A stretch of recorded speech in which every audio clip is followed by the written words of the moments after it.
ये आपका सेकंड जो लगाते हैं नहीं, पल्सेटिंग जो डीसी आ रहा है, हमें इसका दो डिपेंड से इस फिल्टरिंग का हमें पड़ेगा। एक तो लो पास फिल्टर हो गया, एक हाई पास फिल्टर हो गया। इसमें लो पास फिल्टर मोस्टली प्रेफर करते हैं। जहाँ पे आपका पल्सेस हैं डीसी की, वो क्या होती है, कई बार हाई होती है, उसको रिमूव करके लो पास फिल्टर जो कम किया, जिसकी रिक्वायरमेंट है वोल्टेज के अकॉर्डिंग डिजाइन करके उसका इंडक्टेंस, उसके हिसाब से लो पास फिल्टर लगा के उसको हम स्मूथ करते हैं। स्मूथ करने के बाद फिर आपका इसमें फिल्टरिंग का एक ये भी हो गया कि आपका कैपेसिटर हो गया, उसको स्टोर कर रहा है एनर्जी को एक तरह से, ठीक है। फिर इसके बाद ये आपका एक फिल्टरिंग का काम हो गया। फिर इसके बाद आता है इन्वर्टर सेक्शन। इन्वर्टर में आपका IGBT मिलेगा, कोई ऑप्शन नहीं। IGBT आ गया। IGBT ने आपका कन्वर्ट कर दिया, एक तरह से पल्सेस ही है, जैसे PWM वेव हो गया, पल्स विद मॉड्यूलेशन।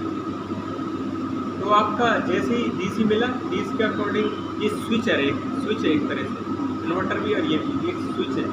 ये आपका बाई डायरेक्शनल होता है, ये यूनि डायरेक्शनल है, जैसे डायोड की बात करें, ठीक है। यहाँ से हमने इसको कन्वर्ट करके दे दिया मोटर के लिए, मोटर के टर्मिनल के लिए।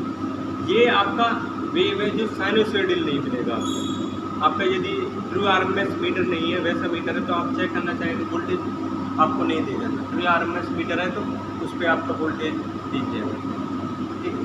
अब इसको साइनोसॉइडल बनाने के लिए फिर कई फिल्टर और भी, साइनोसॉइडल फिल्टर लगा दीजिए। फिर उसके बाद यदि आपका केबल की लेंथ पे भी डिपेंड करता है कितने मीटर है, जैसे 150 है, जैसे प्रेफर करते हैं कि 100 मीटर से अबोव है मोटर का और ड्राइव का distance, so you use DUDT filter use करके उसका आउटपुट के लिए आउटपुट फिल्टर एक तरह से हो गया, वहाँ पे लगा सकते हैं। ये अलग वे हो गया। हमें मैंने इस पर फोकस कर रही है अभी, ठीक। रेक्टिफायर में मैंने बता दिया आपको। अब रेक्टिफायर के लिए सेक्शन अलग हो गया, डायोड हो गया, थैरिस्टर हो गया, IGBT हो गया। जहाँ पे आपको यूज़ करना है डायोड, वहाँ पे आपका वन डायरेक्शन हो गया, एक तरह से यूनि डायरेक्शन हो गया, एक डायरेक्शन में ही आपका निकालेगा आउटपुट, ठीक है। जहाँ पे थैरिस्टर हो गया और IGBT हो गया, तो ये बाई डायरेक्शनल हो गया।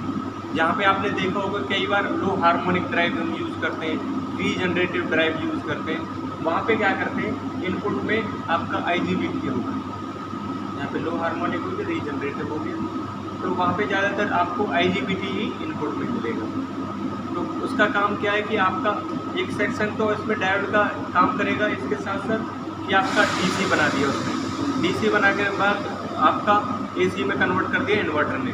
फिर क्या हो गया, कई बार ब्रेकिंग के टाइम पे आपका ब्रेक लग रहा है, कई एप्लीकेशन है जैसे सेंट्रीफ्यूज हो गया, ब्रेकिंग वहाँ पे लगने तो रीजनरेटिव ड्राइव है, तो उस पर आपका ब्रेक लगेगा, तो उस टाइम पे जो आपका DC है एक्सेसिव हो जाए, जो ज़्यादा हो जाएगा वो बैक जाएगा, और आपके सेक्शन में IGBT पे इनपुट पर लगा है, तो उसके थ्रू क्या हो जाएगा, वो कन्वर्ट फीड टू ग्रिड, वो सप्लाई आपकी जो भी वेस्ट हो रही है वो आपका जनरेशन में मिल जाएगा, सप्लाई में एक तरह से फीड हो जाएगा वो।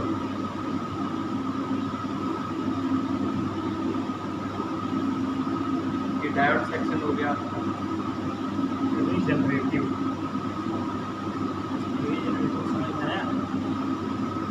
नहीं समझ में, पूछो भाई।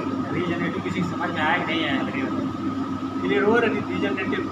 आप ट्रेन चलाते हो, ठीक है, जी, ट्रेन चल रहा है, ट्रेन जो मोटर भी चला रही है, उसकी सप्लाई डायरेक्ट आप काट दीजिए, ठीक है, तो वो तो मौसम में रहेगा ना। हाँ, तो मौसम में जब वो रहता है तो एज ए अल्टरनेटर या जनरेटर की तरह काम करता है, तो पावर देता है, उस पावर को हम फिर जो है IGBT के थ्रू जैसे बता रहे हैं, तो ग्रिड को फिट कर देते हैं, जिससे हमारी एनर्जी सेविंग हो जाती है। रीजनरेटिव मतलब हमको एनर्जी मिलती रहती है, हमारे एनर्जी में सेव हो जाता है। हाँ, जिस टाइम पे वो वेस्ट ही हो रही है हमारी एनर्जी, हाँ, वहाँ पे हम देखो वेस्ट होने के लिए हम लगाते हैं, जैसे लिफ्टों में लगाते हैं, जैसे डिजिटल मशीनें होती है वहाँ लगाते हैं। यहाँ पे आपने देखा होगा, उसके लिए क्या होगी, उसके लिए अलग से हम उसको देखो, हमें डिसिपेट एनर्जी करनी है। वो दो वे हैं, या तो आप VFD पे चले जाइए, रीजनरेटिव ड्राइव ले लेंगे, तो उसका क्या है कि आपका एनर्जी सेव हो गया, जो कन्वर्ट हो रही है आपको फीड में मिल जाएगा। दूसरा आपका डिसिपेट करने का ये है कि रेक्टिफायर जो आपने सिस्टम दिखाया, उसमें एक रेक्टिफायर एक डायोड होते हैं कि या दोनों डायोड? नहीं, वो देखो वो डिपेंड्स करता है आपके ड्राइव के अकॉर्डिंग। ये सभी ड्राइवों का अलग अलग है। कोई ड्राइव जैसे AC 60-100 में देखा है, उसमें क्या था कि उसमें एक रेक्टिफायर था और एक डायोड। हाँ, वो आपका रेक्टिफिकेशन का ही है।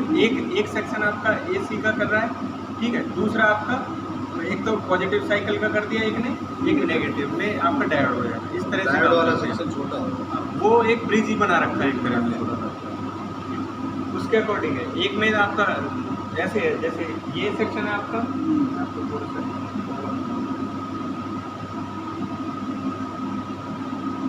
जैसे ये सेक्शन है, एक सेक्शन आपका, एक सेक्शन हो जाएगा इसमें आपका हो जाएगा जी एक तरह से, इसमें जो आपका आएगा इसमें आ जाएगा, यहाँ पे तीनों की जगह यूज कर लिए, एक हेरेस्टर हो गया, हाँ। नीचे एक साइड आपका डायोड रहेगा, इस तरह से वो ब्रिज बन जाता है। हाँ।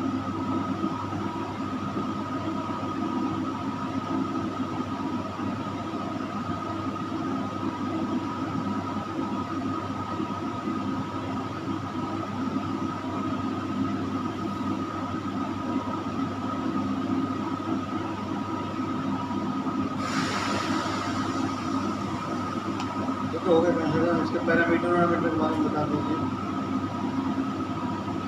ठीक है, रीजनरेटिव का मतलब समझ में नहीं तो फिर आप डिस्पेट करना है तो आपका ब्रेकिंग रजिस्टर वगैरह लगा के उसको,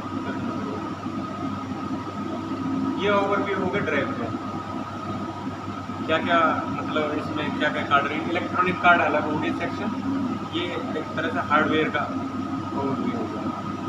कंट्रोल टेक्नोलॉजी हो, जैसे ABB की ड्राइव्स में आता है स्केलर कंट्रोल है, वेक्टर कंट्रोल है, एक DTC कंट्रोल।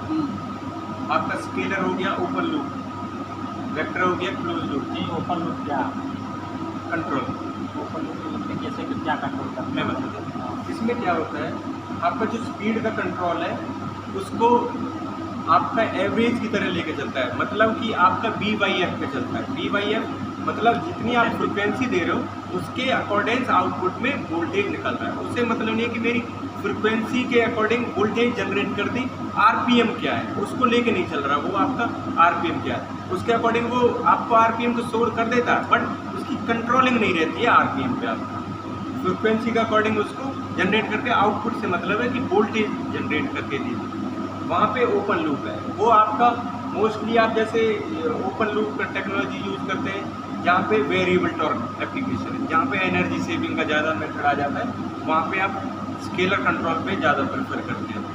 जैसे ज़्यादातर ड्राइव हम लोग स्केलर मोड पे ही चलाते हैं। हाँ, मोस्टली आप पंप वगैरह स्केलर में लगाना है तो पंप वगैरह में लग सकता है, तो फैन हो पंप हो, ज़्यादातर स्केलर पे भी लगाने का, तो स्केलर की जगह उसको वेक्टर में भी कर लो, ठीक है। वेक्टर आपका हो गया क्लोज लूप।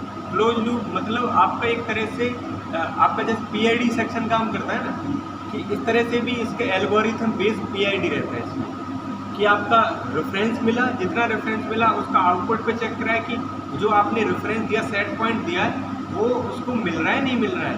यदि उसको नहीं मिल रहा है तो वो क्या करेगा, एक फीडबैक जनरेट करेगा जो आपका फिर चेक करेगा कि वन की भाई, फिर वो उसके सेट पॉइंट के हिसाब से जाएगा कि उसको प्रॉपर मैच करने की कोशिश करेगा जो आपका सेट पॉइंट है आउटपुट में, वो आपका हो गया close loop method, vector control. ऐसे ही डायरेक्ट टॉर्क कंट्रोल, ये भी एक तरह से क्लोज लूप है, बट इसमें क्या है, डायरेक्ट टॉर्क मतलब इसे RPM को नहीं लेना, पहले टॉर्क के अकॉर्डिंग करना है। टॉर्क वो कैसे जनरेट करना है, टॉर्क के अकॉर्डिंग आपकी रिक्वायरमेंट है, जैसे PID रिक्वायरमेंट है, इसमें तो आपके RPM स्पीड के अकॉर्डिंग ही वो टॉर्क जनरेट कर रहा है एक तरह से, ठीक है।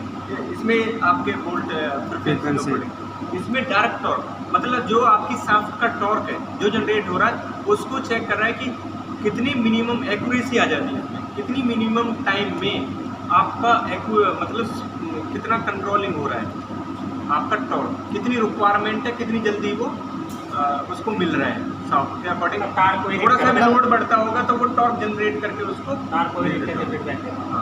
इसको स्पेशलाइजेशन हो जाता है। इसको हमारे ख्याल से कभी मिल पे यही लगाते होंगे। डायरेक्ट टॉर्क कंट्रोल यदि ABB का लग रहा है तो DTC, देखो दो आते ही हैं, दो मेथड आएंगे, या तो स्केलर और वेक्टर।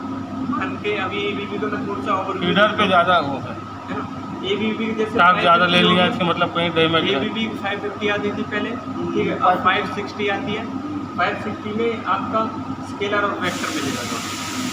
यदि ABB की 800 है उस पर स्केलर और DTC मिलेगा, ABB की 850 है तो उसमें भी स्केलर और आपका DTC मिलेगा। यदि ABB की ACS 580 है तो उसमें स्केलर और वेक्टर मिलेगा आपको, ठीक है। ABB की 880 है तो उसमें स्केलर और DTC। तो आप जनरली जो चल रही है आपकी ACS 560 चल रही है और ACS 580, जहाँ पे वेरिएबल टॉर्क की रिक्वायरमेंट है वहाँ पे स्केलर वेक्टर में आपको ACS 560 और 580 मिलेगी।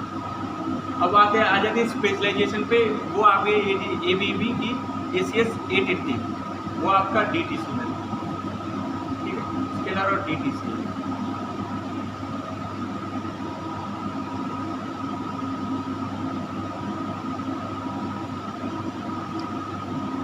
फिर एनर्जी का भी कंसेप्ट आ जाता है इसमें आपके BFD का। फिर आपके अकॉर्डिंग कि जो BFD है वो कैसे सेविंग कर रही है, उसका भी मेथड अलग अलग है, ठीक है।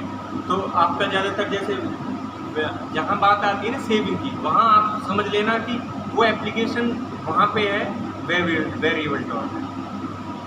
जहाँ पे वेरिएबल टॉर्क एप्लीकेशन है वहाँ पे आप कह सकते हो कि एनर्जी सेविंग है।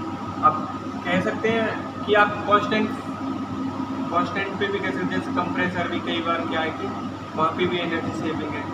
मिल पे भी कह सकते हैं कि एनर्जी, वो सेविंग एक अलग रूप हो गया। उस एनर्जी सेविंग का मैं ये नहीं कह सकता कि कितने % होगा, उसका आपका एक तरह से जो उसकी मोटर की केबल पे इम्पैक्ट पड़ेगा, वहाँ पे आपका एनर्जी सेविंग कॉस्ट सेविंग कह सकते हैं उसको, ठीक है।